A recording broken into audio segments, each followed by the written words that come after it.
In the aftermath of World War II, British historian B.H. Liddell Hart, known for his deep insights into military strategy, interviewed several captured German commanders in 1946, seeking to uncover the true nature of the failures and successes of the conflict.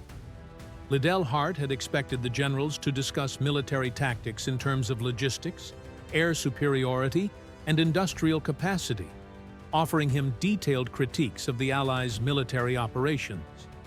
What he didn't anticipate, however, was the response he received from Field Marshal Gerd von Rundstedt, the senior German commander on the Western Front. Rundstedt, as he had done so many times during the war, delivered a blunt assessment. Instead of simply discussing military shortcomings or analyzing tactical blunders, he spoke about a strategic gift that the Allies had unwittingly handed Germany. It was a gift that had cost tens of thousands of American lives and extended the war by 6 agonizing months. This wasn't just a critique of Allied tactics. It was an indictment of the decisions made at the highest levels of command. Rundstedt's statement shook Liddell Hart to his core. At the heart of Rundstedt's analysis was the stunning revelation that by the autumn of 1944, Germany's fate had already been sealed. The German army was in disarray, demoralized, scattered, and physically shattered. The road to Berlin, the ultimate prize of the war, was wide open. Yet, the Allies hesitated. The silence of the guns, the breakthrough that was within grasp, could have arrived 6 months earlier. But instead, the war dragged on, costing more lives than necessary and providing the Germans with time to regroup and recover. The Germans were already defeated in spirit. Their army was in shambles. Tens of thousands of soldiers had been captured, and the rest were desperately clinging to whatever defense they could muster. Equipment, tanks, artillery, transport vehicles lay abandoned across the French countryside, evidence of an army in full retreat. But rather than pressing the advantage, the Allies, through a series of political and military decisions, allowed this window of opportunity to close. They did not capitalize on the collapse of the German military at the time when it was most vulnerable. The significance of Rundstedt's words became even clearer when one examined the situation on the Western Front in late August 1944. By that point, the Germans were not just retreating, they were disintegrating. Field Marshal Walter Model was called in to take command of the Western Front, a man known for his ability to salvage disastrous situations. But what he found upon his arrival was a nightmare. The German army had fragmented, soldiers without weapons, officers without men, and scattered remnants of divisions were all that remained of what had once been a formidable force. There were no coherent defensive lines left.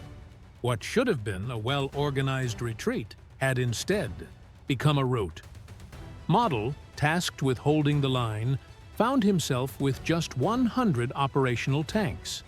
The rest had either broken down or were out of fuel. The remaining troops were cobbled together from reserves, old men, and young boys, many of whom had never seen combat. Meanwhile, Patton's Third Army, which had pushed through France with speed and ferocity, was nearing the German border. The American soldiers, who had suffered so much since D-Day, could feel the victory within their grasp. They were advancing at such a pace that some of them believed they would be home by Thanksgiving. The Germans, meanwhile, were in full retreat, their defenses shattered. The path to Berlin was open, and Patton's tanks were only 100 miles from the German border. Victory seemed inevitable. Yet the war would not end. The strategic decision to stop, to wait, would soon become the most fateful mistake of the campaign. The critical question now was, why didn't the Allies press forward with everything they had? The answer lies in the complex political dynamics of the Allied command. Eisenhower, the supreme commander of the Allied forces, was faced with a decision that would determine the future of the war. should he concentrate everything on one axis and push through to the heart of Germany, using Patton's Third Army as the spearhead? Or should he pursue a broader front strategy, advancing from multiple directions and squeezing Germany from all sides? The first option, concentrating all forces on a single thrust, was the aggressive choice: high risk, high reward. If it worked, the war could end in weeks. If it failed, everything would be lost. But Eisenhower wasn't just a military leader, he was also the leader of a coalition. The political complexities of managing such an alliance weighed heavily on his decision. British General Bernard Montgomery, for instance, was insistent that his forces should have priority in the north. Churchill was putting pressure on Roosevelt to allocate more resources to British forces. Montgomery threatened to go over Eisenhower's head and appealed directly to Churchill if he wasn't given what he wanted. The fragile political alliance that had held the Allied forces together was beginning to crack, and Eisenhower was determined to keep it from falling apart. It was a delicate balancing act. Eisenhower had to keep the Americans and the British satisfied, not only for the sake of military cohesion, but to avoid a potential political crisis. If he gave Patton full authority to launch a concentrated attack, it would risk alienating Montgomery and the British. Worse, Patton was politically toxic in Washington. The slapping incidents in North Africa, where Patton had slapped soldiers suffering from battle fatigue, had made him a controversial figure. Any move to give him complete operational control could have sparked outrage back home and fractured the political unity that was essential for the continued Allied war effort. And then there was the logistical issue. The Allies had just captured the port of Antwerp on September 4th, one of Europe's largest and most important ports. But the Germans still controlled the access routes into the port. Without clearing the estuary that led into Antwerp, the port remained useless. Montgomery was assigned to clear the estuary, but his attention was split between this task and his own operation, Operation Market Garden. The broad front strategy meant that the Allies had to fight on multiple fronts simultaneously, advancing slowly and without the use of a fully operational supply port. By September 17, 1944, Montgomery had launched his Operation Market Garden, a bold airborne operation designed to secure key bridges across the Rhine in the Netherlands. His plan was ambitious.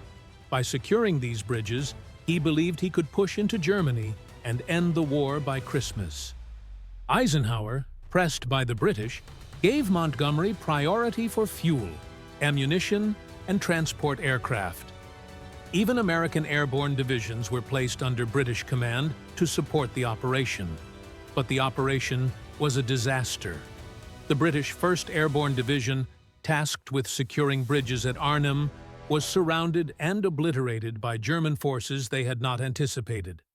Out of the 10,000 men who landed, only about 2,000 managed to escape. The rest were either killed or captured. Allied casualties exceeded 17,000, a staggering blow that could have been avoided had the Allies pressed forward in the south instead. Patton, sitting idly by while Montgomery's gamble played out, watched as his predictions came true. He had warned that stopping the advance would allow the Germans to regroup. He had begged for the fuel and resources that had been diverted to Market Garden, but no one had listened. The momentum of the Allies, which had been so strong just weeks before, had evaporated. The window of opportunity had closed, and the Germans, who had been on the verge of total collapse, were given the precious time they needed to rebuild. In the weeks that followed, Model's forces, which had been in tatters in early September, began to regroup. The defensive line that had existed only on paper was slowly brought to life. Model was able to scrape together enough reserves to establish a more coherent defense, and by October he was preparing for a counteroffensive. The Allies, who had been so close to victory, found themselves facing a re-energized and more dangerous enemy. By September 1, 1944, the situation on the Western Front had reached a critical juncture. Dwight D. Eisenhower, the Supreme Commander of the Allied forces, had assumed direct control of all ground forces in Europe. He faced a monumental decision that would shape the outcome of the war. Should he concentrate the full might of the Allied forces on a single axis and push into the heart of Germany? Or should he pursue a broader strategy, advancing on multiple fronts in an attempt to squeeze the Germans from all sides? The strategic options were clear, yet the political pressures that Eisenhower faced were far more complex. The concentrated thrust, Patton's preferred strategy, was a high-risk, high-reward move. If it succeeded, the war could be over in a matter of weeks. If it failed, the Allies would have invested everything into a single operation with potentially catastrophic consequences. Eisenhower had always been cautious, and although the military advantages of a concentrated thrust were clear, he had to weigh these against the political ramifications of such a decision. A decision to concentrate everything on one attack would risk alienating certain factions within the Allied coalition, particularly the British. General Bernard Montgomery, the British commander in the field, had long been seeking priority for his forces in the north. Montgomery, who had orchestrated the successful D-Day landings, was now angling for a larger role in the next phase of the war. He insisted that British forces should be given priority in the north, and he made no secret of his intentions to secure a more significant part of the campaign. Prime Minister Winston Churchill, ever the staunch supporter of British military involvement, put pressure on President Franklin Roosevelt to accommodate Montgomery's wishes. It wasn't just about military strategy. It was about maintaining the cohesion of the Allies, which, in Eisenhower's view, was the key to ultimate success. The British were essential to the coalition, and Montgomery's demands couldn't be ignored. The political dynamics were far more delicate than any military commander would prefer, and Eisenhower had to navigate these political waters carefully. To keep the British on side and prevent a fracturing of the alliance, Eisenhower ultimately decided that a broad front strategy was necessary. The decision was made. Instead of concentrating the full force of the Allies on one axis, Eisenhower chose to advance on multiple fronts. It was a safer choice politically, but a slower one militarily. Montgomery, with his strong political backing, was given priority in the north.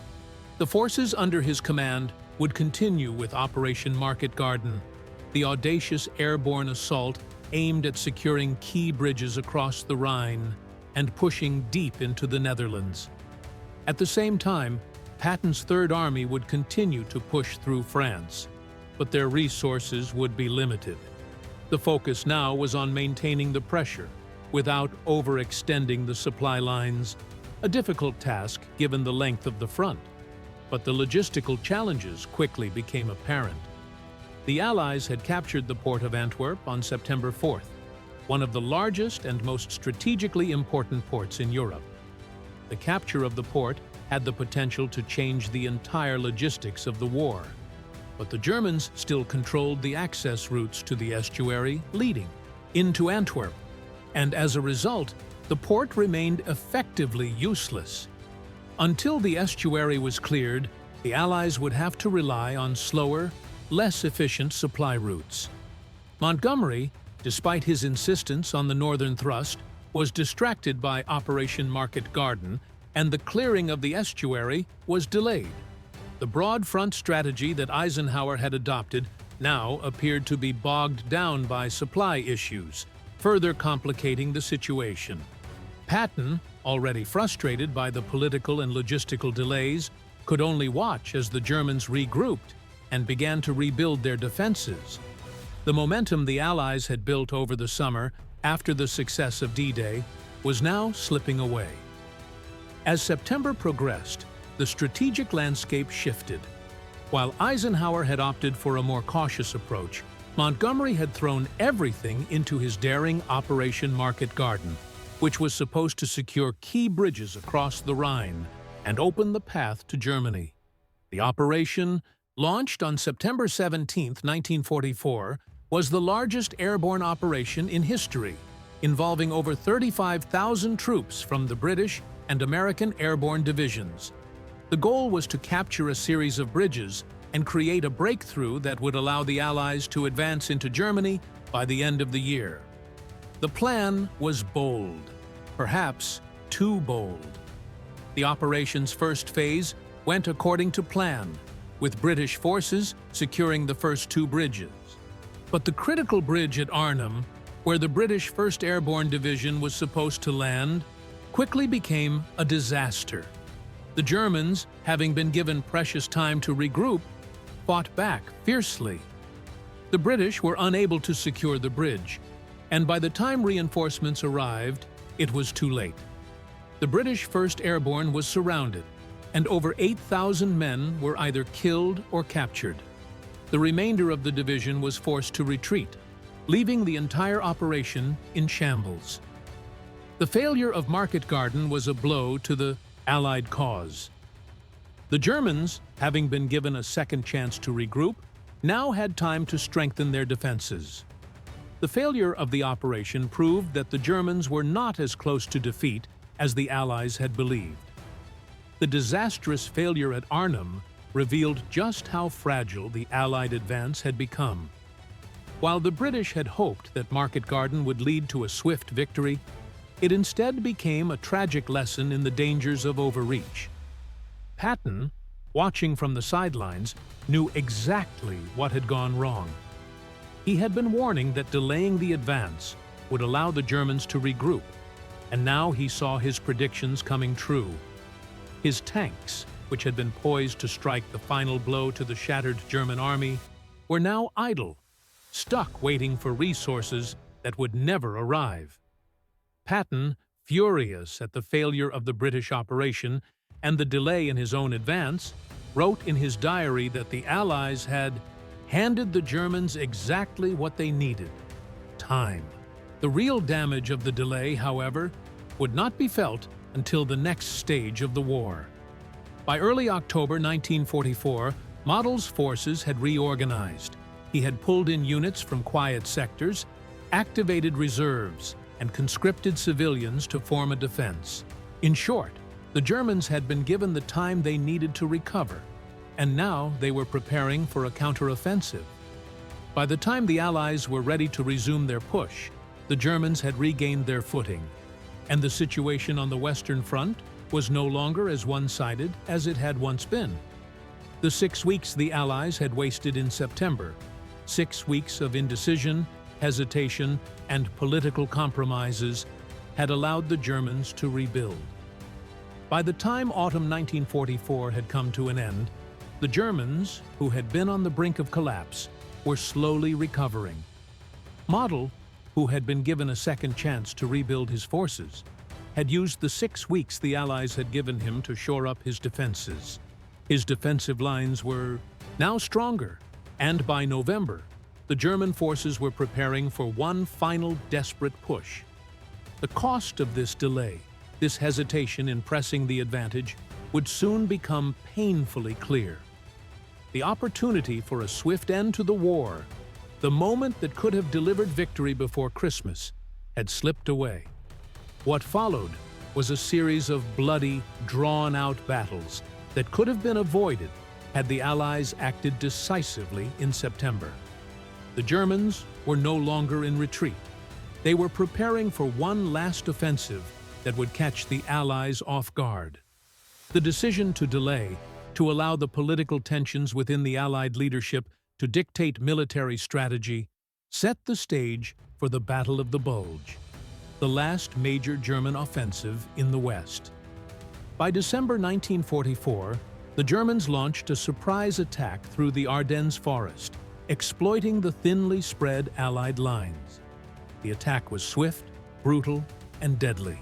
Eisenhower's broad front strategy, which had been intended to keep the Allies unified, had left the defenses along the front vulnerable.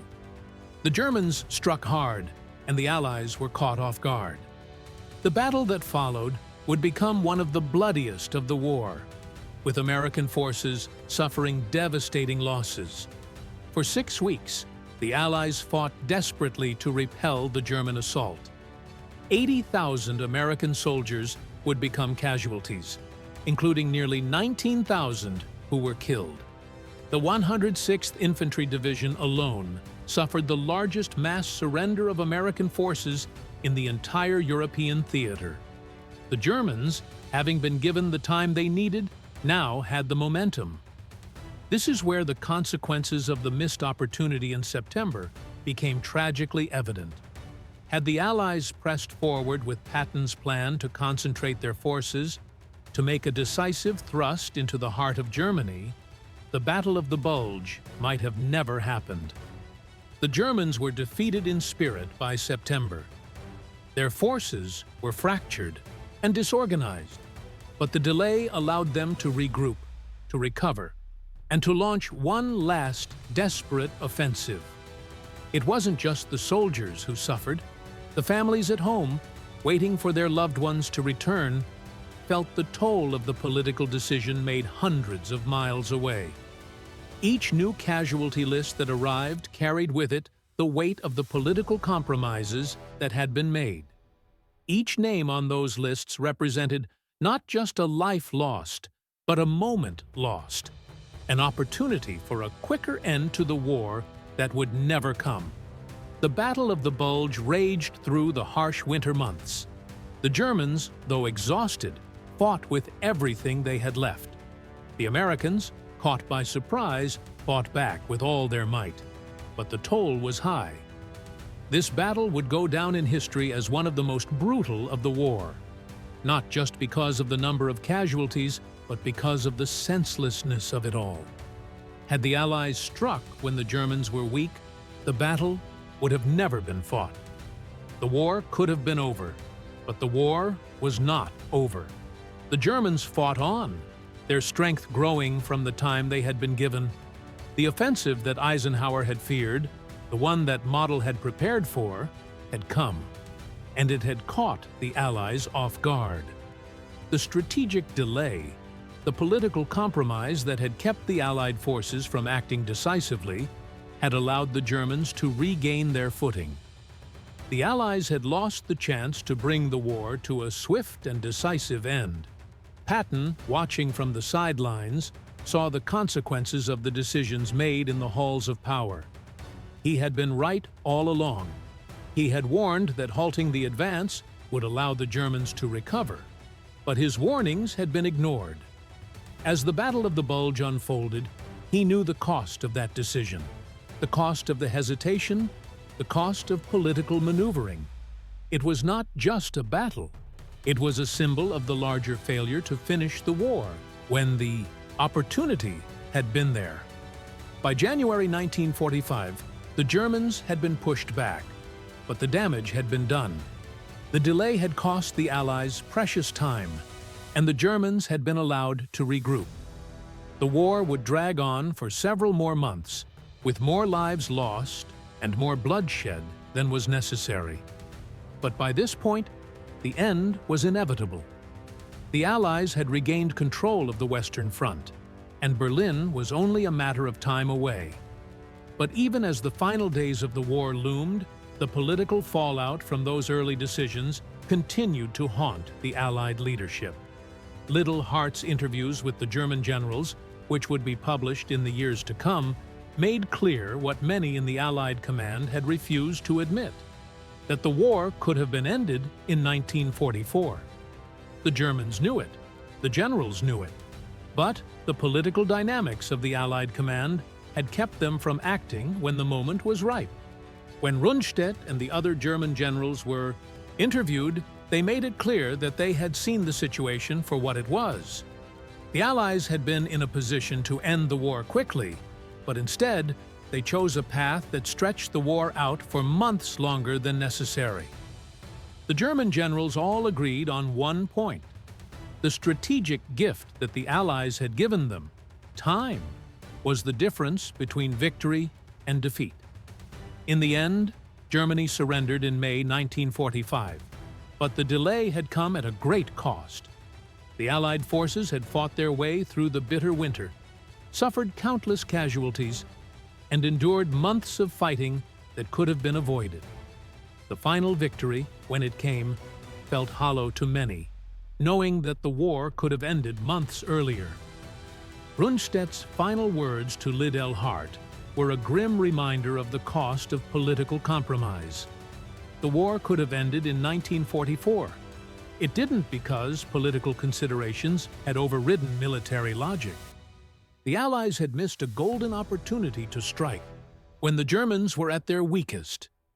They had been given the chance to win faster, but they chose a slower, more cautious path, one that cost thousands of lives and extended the war unnecessarily. The question Liddell Hart asked after interviewing these German generals was simple but profound. Was anyone listening? Had the Allies truly understood the situation? Had they comprehended the critical importance of acting when the Germans were vulnerable? The answers were clear in hindsight, but the cost of that delay was written in the graves of thousands of soldiers, both American and German.